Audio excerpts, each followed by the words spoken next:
So my name's Maya. I have been a SWAN member for about 2 years.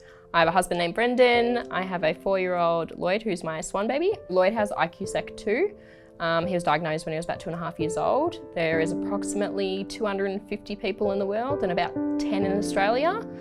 So it's quite rare, and geneticists don't really know a lot about it. Around 6 months, I noticed that he wasn't typically developing. So he was quite low tone, but he could hold his neck quite well. He was gaining weight fine, drinking bottles fine. He was breastfed as well. But he couldn't sit, even supported. He couldn't sit at all. Got a referral to a paediatrician, which was going to take 18 months through the public system. So I actually got a private paediatrician. Being a first-time mum, I think you're dismissed a lot on a general.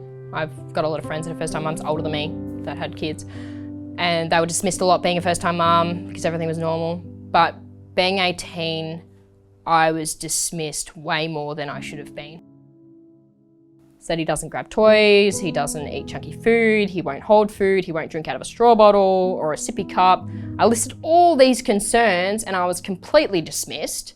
But there is something wrong with my child, or there is something going on with my child that needs to be addressed.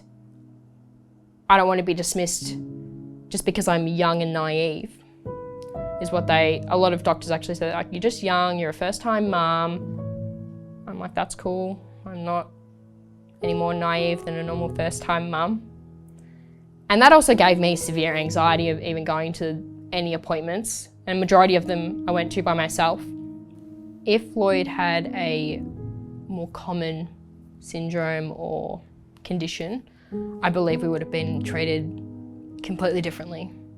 Having something that's rare or even undiagnosed, you are dismissed on the fact that they aren't educated on what it could be or what could happen. So telling someone that Lloyd has IQ-Sec 2, people are just instantly confused and they just don't know where to lead from that. Where if you, like, a lot of people understand what autism is to some degree. They understand what cerebral palsy is to some degree. But when you don't understand something, people don't realise, but they instantly have a bit of a wall there. They just kind of either dismiss it or ignore it.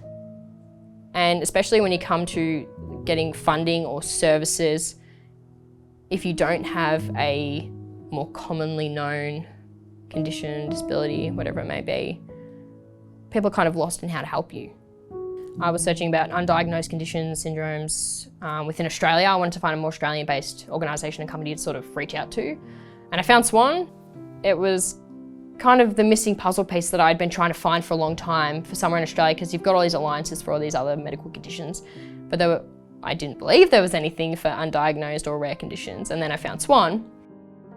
I found a lot that other parents finally are a bit relieved to have an organisation that actually understands what it's like to have a child with something that's rare or undiagnosed. And I really wish I had found SWAN a lot earlier. And then having connections from SWAN to other places like ACD and getting to go to events or meet other families or be parts of research, which has been a massive impact in my life, and helping people not feel so isolated. I think that's probably one of the worst feelings in the world.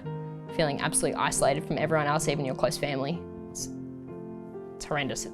Getting help is nothing to be ashamed of, and we generally have a lot more on our plate than others. So if you need the help, take it.